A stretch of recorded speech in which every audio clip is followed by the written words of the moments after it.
नमस्कार श्रोताओं, आज हम श्रवण करेंगे शिव महिमा का द्वितीय भाग। सर्वप्रथम संपूर्ण दैवीय शक्ति को मैं हृदय से नमन करती हूँ।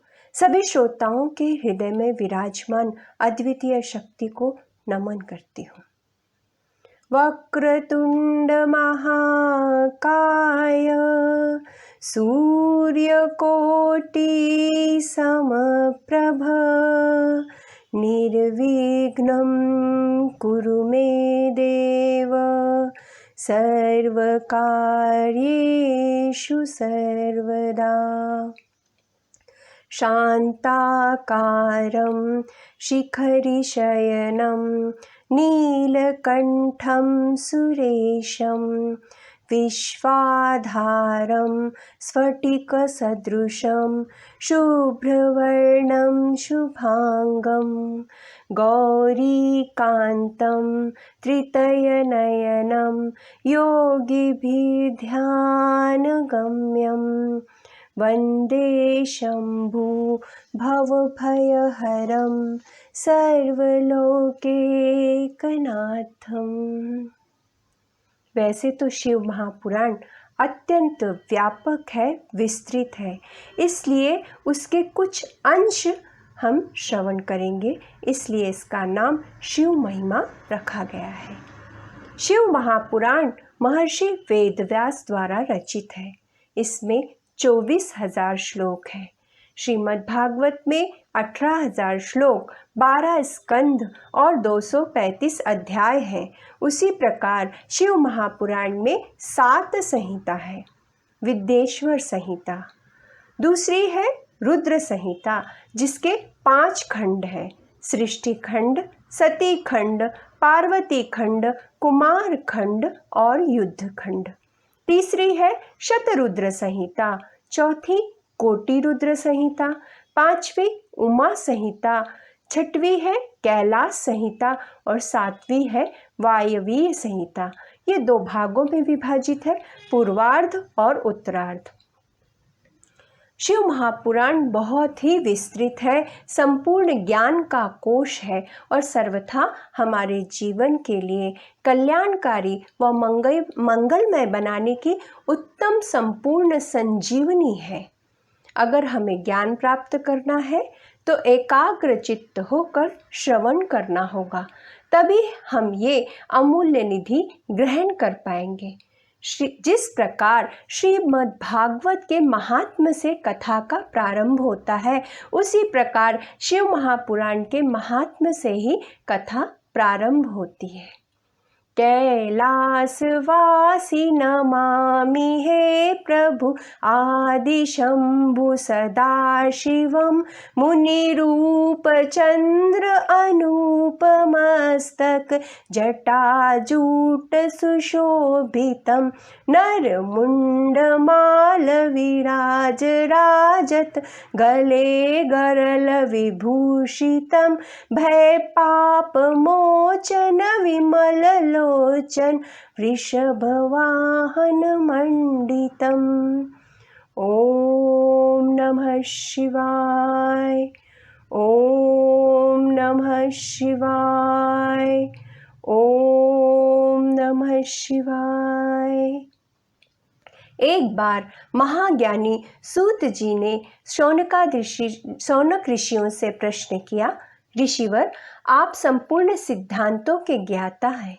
इस कलयुग में ज्ञान और वैराग्य सहित भक्ति से प्राप्त होने वाले विवेक की वृद्धि कैसे होती है तथा साधु पुरुष किस प्रकार से अपने काम, क्रोध व मानसिक विकारों का निवारण करते हैं। ऋषिवर, कोई ऐसा सर्वश्रेष्ठ उपाय है जो सबसे उत्कृष्ट, कल्याणकारी एवं परम मंगलकारी हो, जिसके अनुष्ठान से शीघ्र ही अंतःकरण की शुद्धि होकर हृदय निर्मल हो जाए। इस प्रकार का प्रश्न करने पर सूत जी ने कहा, मैं तुमसे परम उत्तम शास्त्र का वर्णन करता हूँ, जो संपूर्ण शास्त्रों के सिद्धांत से संपन्न, कानों के लिए रसायन, अमृत स्वरूप तथा दिव्य है। वह परम उत्तम शास्त्र है शिव महापुराण।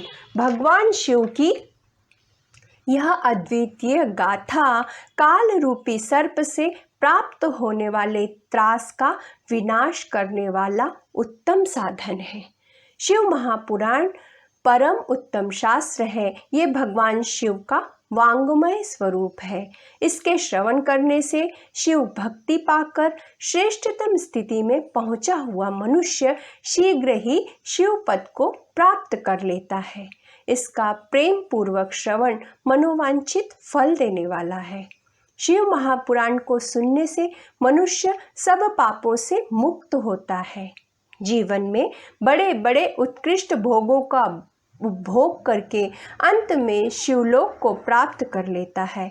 यह निर्मल एवं उत्तम पुराण है। धर्म, अर्थ और काम और मोक्ष रूपी चारों पुरुषार्थों को देने वाला है। इस पुराण के महात्म्य में सर्वप्रथम 2 कथाओं का उल्लेख है।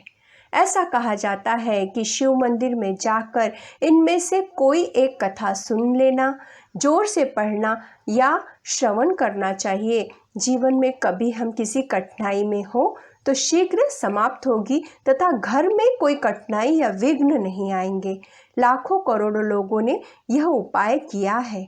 संसार में इस कथा के समान कल्याण का सर्वश्रेष्ठ साधन दूसरा कोई नहीं है। सूत जी ने कहा, मुनिवर, जो मनुष्य पापी, दुराचारी, कामी, क्रोधी हो, वो भी इस पुराण के श्रवण पठन से शुद्ध तथा निर्मल हो जाता है। कथा इस प्रकार है, ध्यान से श्रवण कीजिए। बहुत समय पहले की बात है। कलयुग का एक पापी किरात नगर प्रयागराज में एक ब्राह्मण रहता था जिसका नाम था देवराज। विवाहित था। देवयोग से बचपन में वो गलत संगति में पड़ गया। पिता का सभी सम्मान करते थे, परंतु पिता की मृत्यु के पश्चात देवराज रोज मांस मदिरा पान करने लगा। वह अपने ऊपर विश्वास करने वाले लोगों को ठगा करता था।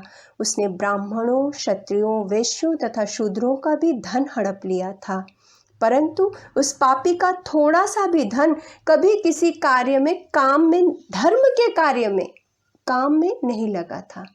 यह वैश्यगामी तथा सब प्रकार से आचार्य भ्रष्ट था। एक दिन घूमते घूमते वो प्रतिष्ठानपुर जा पहुंचा। वहां उसने एक शिवालय देखा जहां बहुत से साधु महात्मा एकत्र हुए थे। देवराज वहीं ठहर गया, किंतु भूख प्यास से व्याकुल दर दर भटकता वहां आया था। वहीं उसे बुखार आ गया। बड़ी पीड़ा होने लगी। बुखार में पड़ा पड़ा देवराज ब्राह्मणों द्वारा शिव महापुराण की कथा निरंतर श्रवण करने लगा। जब मृत्यु हुई तो यमदूत आए और पाशों से बांधकर बलपूर्वक यमपुरी ले गए। इतने में ही भगवान शिव के पार्षद गण आ गए और गौरवर्ण कर्पूर वर्ण के समान उज्जवल वो पार्षद गण थे। रुद्राक्ष की मालाएं धारण कर हाथ में त्रिशूल लिए यमपुरी पहुंचे। यमदूतों और शिवदूतों का वार्तालाप सुन स्वयं यमदेव वहां पर आए। पार्षदों ने कहा, इसने अंतिम समय में शिव महापुराण की कथा श्रवण की है, इसलिए इसके एक जन्म के पाप से नहीं 7 जन्मों के पाप से यह मुक्त हो गया। यमदेव ने ज्ञान दृष्टि से सारा वृत्तांत जान लिया तथा देवराज को छोड़ दिया। शिवगण उसे कैलाश ले गए। स्वयं भगवान शिव ने देवराज से कहा, कहो देवराज, तुम्हारी क्या इच्छा है? देवराज ने कहा, प्रभु, मुझे अपना दास बना लीजिए। भगवान ने, शिवजी ने उन्हें उठाया। कदमों पे वो जो गिर पड़ा था, भगवान शिवजी ने उन्हें उठाया। देवराज को अपने हाथों से उठाकर उनसे कहा, अब न तुम्हारा जन्म होगा न मरण होगा, तुम मेरे गण बनकर रहोगे। शौनक जी ने कहा, ऋषिवर, इस इतिहास को सुनकर मैं कृतार्थ हो गया। मेरा मन अत्यंत आनंद में निमग्न हो गया। इतना पावन है शिव महापुराण कि केवल भगवान शिव की कुछ महिमा सुनकर ही हम अनेक जन्मों के पापों से मुक्त हो जाते हैं। अब कृपा करके दूसरी कथा भी बताइए। श्री सूत जी ने कहा, शिव महात्मा की ये दोनों कथाएं अत्यंत प्रेरणादायी है। जीवन में ईश्वर चिंतन, श्रवण तथा स्मरण ही हमारी पुण्य पूंजी है। बाकी सभी नश्वर है, निरर्थक है। जीवन में सब कुछ कमाया किंतु कोई दान नहीं किया, धर्म का कार्य नहीं किया, सेवा नहीं की, किसी दीनहीन का मन दुखाया, बड़ों का अपमान निरादर किया, वो तो इससे बड़ा पाप और कोई दूसरा हो ही नहीं सकता।